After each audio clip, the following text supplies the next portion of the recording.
heading for the Ascari chicane. And he should be in any time for fuel. But it must be lovely to be out there just feeling that, or knowing that you're in the lead just for a little while. Look at that empty bit of track. That doesn't very often happen in motorsport. There's a whole length of that back straight coming down the Parabolica, absolutely empty. The crowd packed into the grandstands on the far side.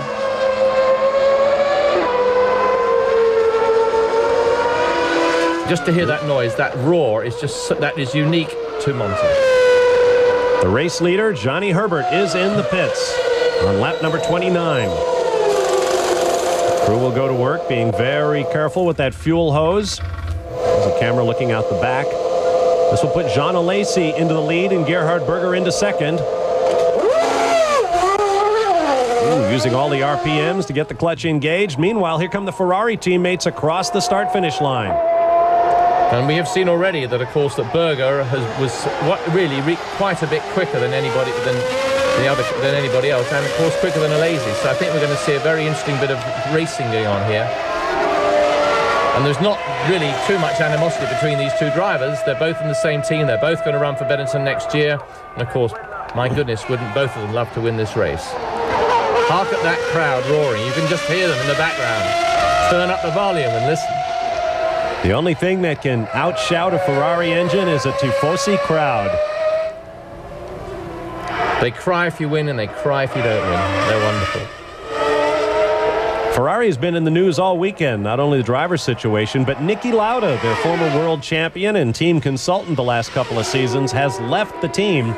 He said it was a possibility when the drivers all changed, but apparently he is not seeing eye to eye with Jean Todt, the Frenchman who came over to run the team and frankly has made major improvements in it. Niki Lauda has apparently ended his association as a consultant with the Ferrari team. It makes you wonder whether he might go with Mr. Prost to McLaren.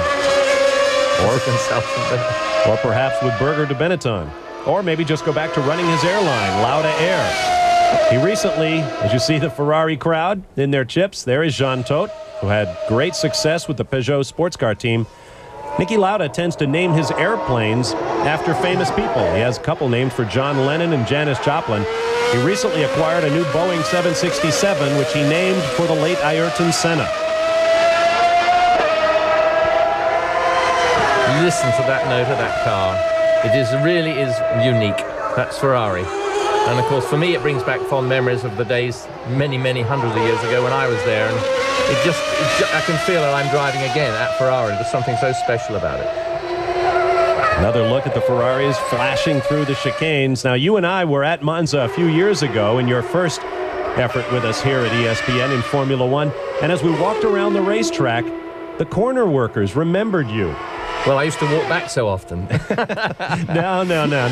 That is in the nature of Ferrari, that they remember their drivers from years ago. And so to come to a place like this decades later and have them say, Derek Bell, I remember Ferrari. Yeah, it's very special. It's something very special. Although it did nothing for my career, it's still the greatest memories that I have were racing for Ferrari, strange enough.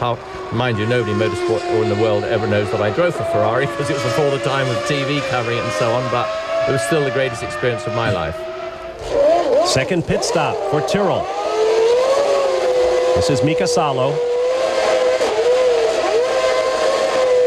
Looks like it's going to be a quick one.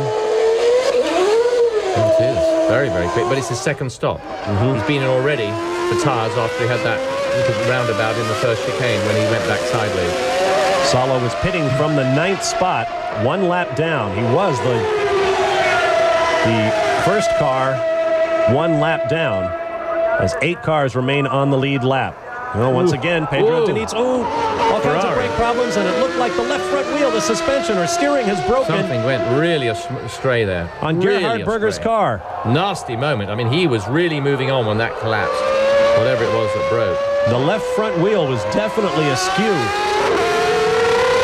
You know, they're going very high speeds when they're touching these curbs on this circuit. They get used to doing it on other circuits. I know you said earlier that they flattened out some of the curbs. Here you go here. Look at that left front wheel really towed right out as he comes in there. He did very, very well to hold it straight. Whoa, and it's broken away totally. No steering whatsoever. Well, he was very lucky that it didn't happen in the previous corner, but it was probably accentuated by the braking as he came into it.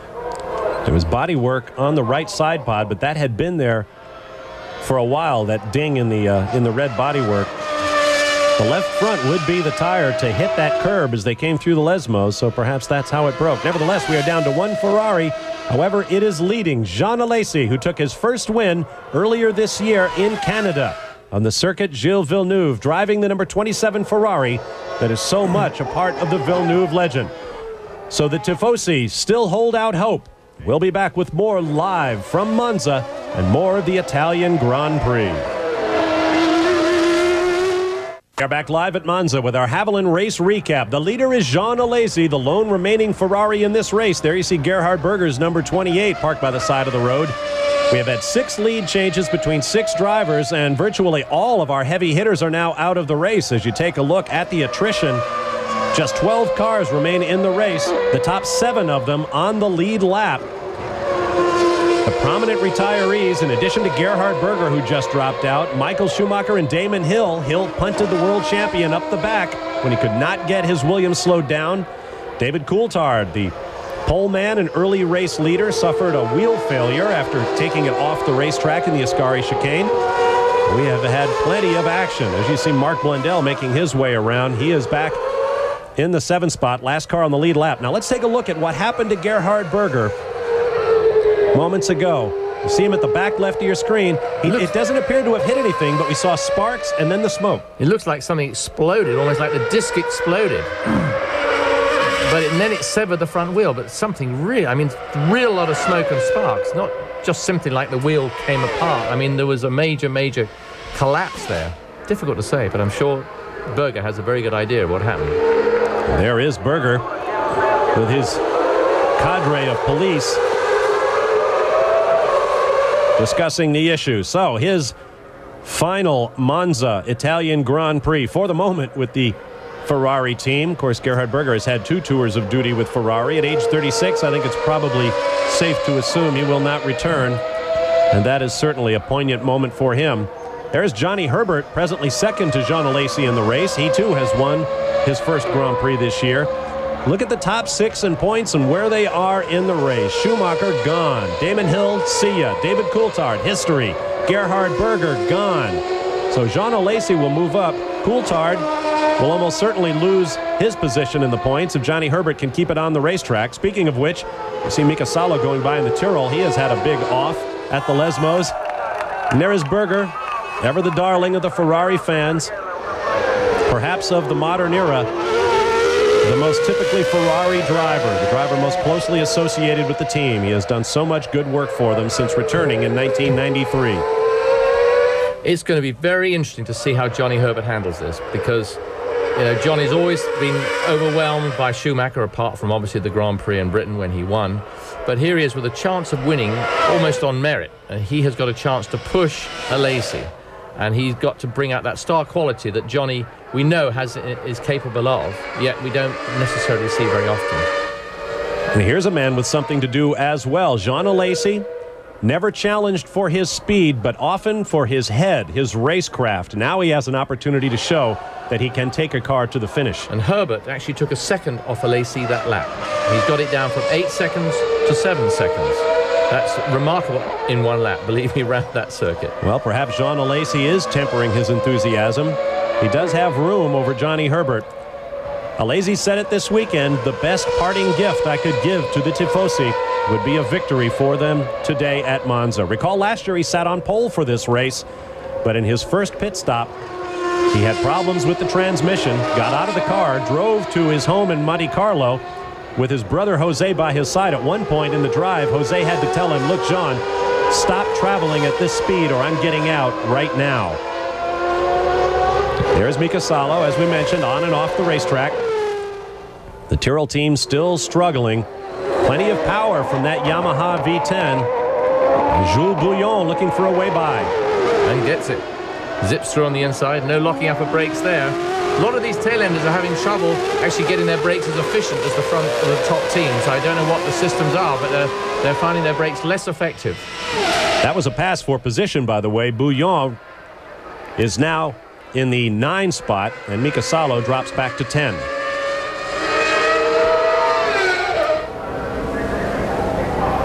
Oh, Herbert's really catching up now. He's closer than 6 seconds behind, that's for sure. No, closer than 7, should I say. He might even be in the 6s this time. From high overhead, hard braking, and then feed on the power as quickly as you dare. There goes Johnny Herbert out of your picture. And there's Häkkinen coming down behind him. And Rubens Barrichello just behind him. So it looks like we could have rather an exciting finish this race, having had some rather quiet moments throughout this, interspersed with the incidents of people flying off and stopping. Good look there at the Jordan with some new aerodynamics for this race. The Jordan team recently reckoned that it cost them about $1,200 per mile to race their car. So if you take that as pretty much standard for the field, it gives you some idea of why Formula One is so expensive. Perhaps more expensive than it needs to be. Nevertheless, the most expensive form of motorsport on the planet. You ride now with Mika Häkkinen, I believe. He doesn't know which way to go here. I beg your pardon, this is Mark Blundell, because I believe that's Eddie Irvine just ahead. Yes, thank you to the World Feed for confirming. Eddie Irvine has had absolutely no luck at all. The car's been unbalanced. He's been on and off the racetrack. Qualified well back, was even slower in the morning warm-up, but here he is in the 6th spot with a chance to pick up a point. Gerhard Berger wonders what might have been. Jean Alesi still holds his destiny in his own hands. On to the backstretch, up over 200 miles an hour, and then braking for the Parabolica. Jean Alesi leads Johnny Herbert and Mika Häkkinen. Tonight on ESPN, the most storied rivalry in baseball continues as the Red Sox take on the New York Yankees from Yankee Stadium. Do I recall that the Yanks won the first 2 games of this set? Either way, Boston leads the American League East by a ton. The Yanks are in the American League wildcard race. 8 p.m. Eastern Time live, Sunday Night Baseball here on ESPN. Here at the Grand Prix of Italy, Jean Alesi leads Johnny Herbert. Herbert right there has gotten around Ukio Katayama, who was holding him up just that little bit. There you see the running order. There's the pits for the Jordan-Peugeot team. So they're going to do a 2-stop race. Maybe more are than 2. No, I think they'd have been in already. We don't know much about it this time, do we? There was usually everybody's very confident of how many stops they're going to be, but this is certainly a one-stop race for the big teams. Well, for the lesser teams, 1 stop has been... Oh, and Eddie Irvine has parked it from 6th place.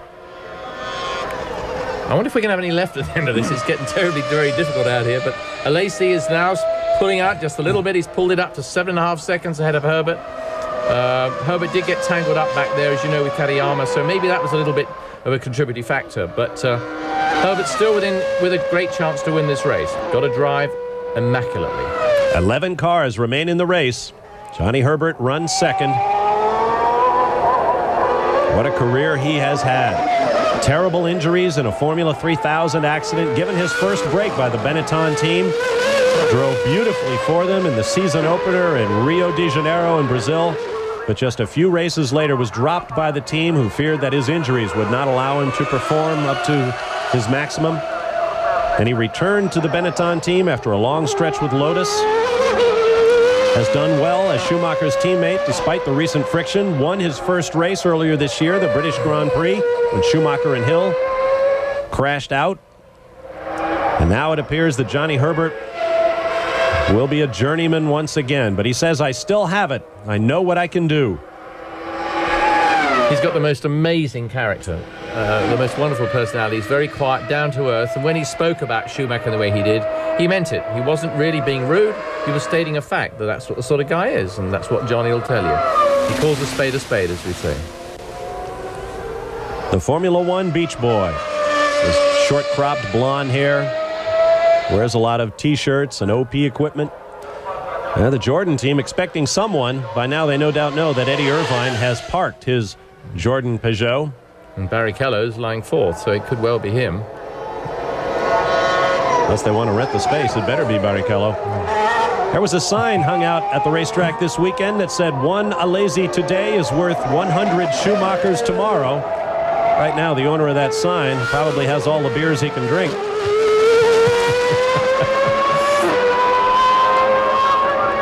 There is Jean Alesi. Alesi meaning after you in French. You couldn't have a less appropriate name. Johnny Herbert definitely closing up. I don't think it's 7.5 seconds now. It might have made a difference on that lap. You don't know just exactly where that was taken. That should have been the start-finish line, but Johnny's made some time up through the turns there.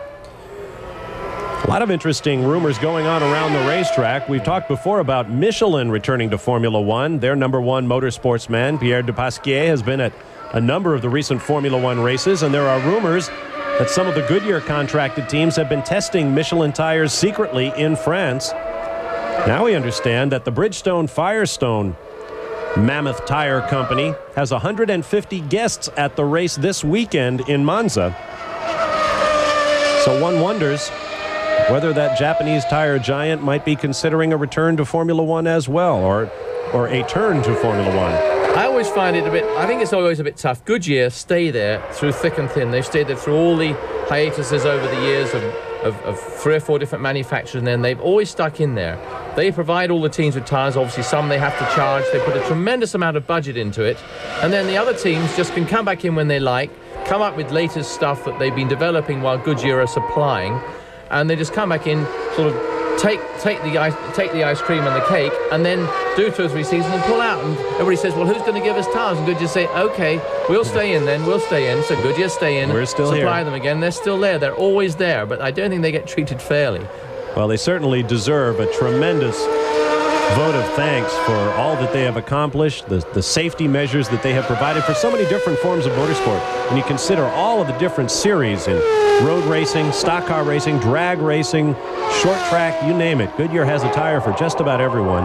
Their research and development process in Akron, where virtually all of their racing tires are made, including their Formula One tires, is absolutely astonishing. A computer-aided process that creates a picture every 20 feet around every racetrack in the world that their tires perform on.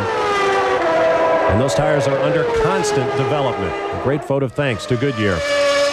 We've got a break coming up. More action to come from the Italian Grand Prix at Monza. Stay with us. Ferrari is out front. To add Ferrari's first victory in the 90s here at Monza. Now, moments ago, Rubens Barrichello suffered a tremendous disappointment. His Jordan-Peugeot is now parked by the side of the racetrack. He has dropped out while running in the points, and that means the Jordan team is now finished.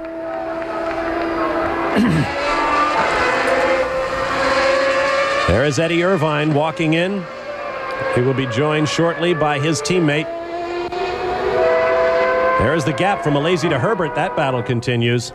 We just saw coming out of the parabolica a wisp of smoke out of the bed of Alesi's car, and he's actually lost 2 seconds to Johnny Herbert in the last 3 laps. So there is smoke there. I don't know if that really is smoke or just rich engine, but Alesi is slowing. He's coming in the pits.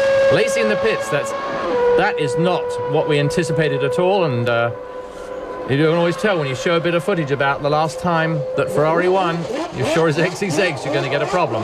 That puts Johnny Herbert in the lead. There's a fire at the back. I did notice as he came out of the Ascari curve there were flames at the back of the car, but they went out. And he's got it again there. They hit it briefly with a fire extinguisher. Will they try to send him out? The crew is saying, leave us alone. No, they're saying cut it now. Problems at the right rear wheel for Jean Alesi.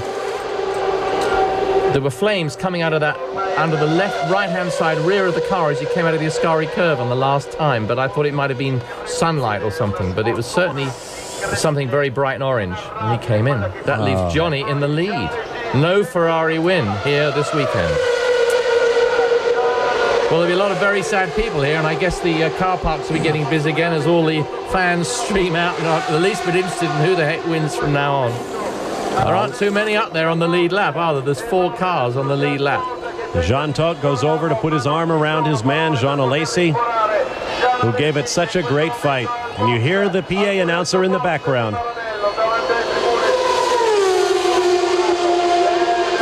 Man who so desperately wanted to give these passionate Ferrari fans a victory. So Ferrari is now finished. Joining so many other teams on the sidelines, we have 9 cars remaining in the race with less than 10 laps to go. In fact, 6 laps now remain. Thank you very much. And Johnny Herbert leads. And one shouldn't say it because it's been 2 years today since the last time a Renault engine failed in a race. That's quite something, isn't it? You think of all the races they've done, Benetton and Williams-Renault, and they've just had, this is the first time for 2 years they've had an engine failure. That was Damon Hill's failure on Friday, I believe it was, and that was because something got sucked into an air intake, perhaps a stone. Here's a lazy. I did see them. Oh, yes. Yeah, they're the flames. The right rear looks like the brake disc caught fire or something. There's always a possibility it actually went through the brakes. Something is falling out there at the back, so perhaps a brake disc decomposed for Jean Alesi, who's getting a huge round of applause from the crowd, and well earned. He gave it everything he had. One more look, definitely flames at the right rear. And you see something dragging there. Something is disintegrating at the right rear of the Ferrari. Yeah, something's dragging. Looks like a wire lead of some sort. Oh, he almost threw it off the racetrack. So a great bit of driving in addition to tremendous heartbreak for the driver, half French, half Sicilian. I bet this man cannot believe, nor can Frentzen believe. Well, we are still 5 laps from the completion of this race, and anything can still happen. Stand by for more live from Italy.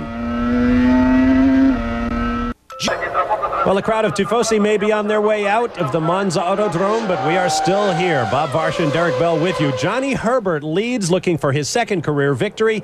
Häkkinen in second, Frentzen in third. That would be the best performances for McLaren and Sauber this year, respectively. Mark Blundell, the only other car on the lead lap, so the potential for great points today for McLaren. There you see we've had absolutely tremendous attrition. Just a handful of cars remain in this race. Both Ferraris are gone, both Williams.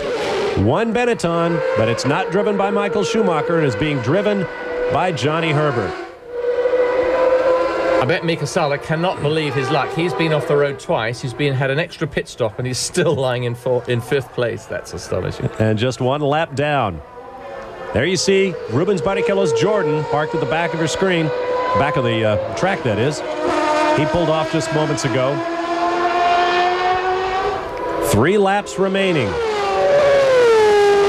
If the Marlboro McLaren Mercedes does come in second place, which it's obviously running that way, it's incredible for them, development-wise, to think that they're actually getting the car to finish now and be relatively competitive. I mean, they needed this sort of a finish. And, of course, Häkkinen had quite a few incidents over the weekend. He went off twice on Friday in warm-up and then in qualifying. And so, no, he wasn't exactly the most popular man in the McLaren tent. So I think the way he's driven through today, and, of course, Blundell finishing at this time, running in 4th place, is really very, very good for the Mercedes sort of morale, one might say. There is Mika Häkkinen, who was thrust into the role of team leader with McLaren, perhaps before he was ready for it, but he has certainly given it his all, driving with a different engine virtually every year with the team. 2 laps remaining.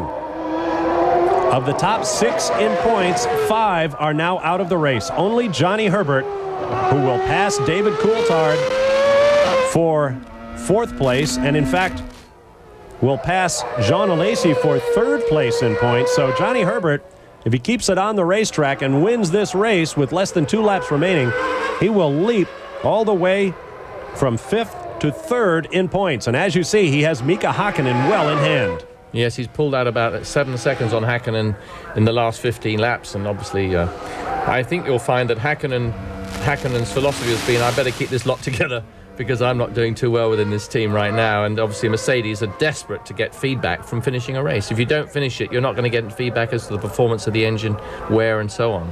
So it's vital that that car finishes, and they're finishing, running right now in 2nd and 4th place. At the beginning of the day, I said it stacked up as an interesting race. It has certainly been that. This 66th running of the Italian Grand Prix, 45th running here at Monza. And this front straightaway has been a part of racing lore for so many years. Final lap now for Johnny Herbert. It will be for Mika Häkkinen when he finishes the Parabolica and heads on to that historic front straightaway. The circuit has been here since 1922, one of the oldest in existence. There's Mark Blundell making his way around Mika Salo. They say it is the third oldest behind Brooklands and the Indianapolis Motor Speedway. Brooklands in England, of course, now closed. Folks at the Wisconsin State Fairgrounds in Milwaukee will tell you they've been racing cars on the Milwaukee Mile a lot longer than that. So let's call this the fourth oldest racetrack. Third oldest still in active use. It was a military dump during World War II. The grandstand on the front straightaway, built in 1938, has virtually not changed in all that time. A place of great history, a cathedral of the sport of Formula One Grand Prix racing. And Johnny Herbert is now poised to take his place in the pantheon of champions who have raced here. The Benetton team may be Italian-sponsored, the engines may be French, but it is a British team through and through, and their British driver, Johnny Herbert, is preparing to take his second career victory. Knowing his career with the team is over, he is going to go out in style. With 5 races remaining in the 1995 Formula One World Driving Championship, Johnny Herbert has come back to take his second career victory, his first in Britain, his second at Monza, and a Formula One driver, particularly of British heritage, could hardly ask for more. We'll take a quick time out and be back to start wrapping things up in a moment. Back live at Monza. We're running out of time. There's a look at the final results. Johnny Herbert, his second career victory by 17 seconds over Mika Häkkinen, Heinz-Harald Frentzen third. Best performances for their respective teams, McLaren-Mercedes and Sauber-Ford. In the end, 9 cars were still running. Rubens Barrichello collects a return trip to the pits on Johnny Herbert's winning car. Here's a look at our Drivers' Championship with 5 races remaining. Schumacher and Hill remain 15 points apart. Herbert leaps up to third in points, displacing John Alesi and David Coulthard. In the Constructors' Championship, Benetton-Renault beginning to draw away, now 20 ahead of Williams-Renault, with the Ferrari team trailing in third. Checkered flag coverage of this Grand Prix of Italy will be coming your way October 14th at 1 a.m. Eastern Time. Our next stop on the Formula One World Championship will be the Grand Prix of Portugal on September 24th, 2 weeks from now at 8 p.m. Eastern Time. I want to thank Derek Bell for joining us. Sports Weekly is coming up next. The sports reporters will be along shortly, followed by Sports Weekly. I'm Bob Varsha. Thanks for being with us. We'll see you from Estoril in Portugal in 2 weeks' time. So long for now from Monza.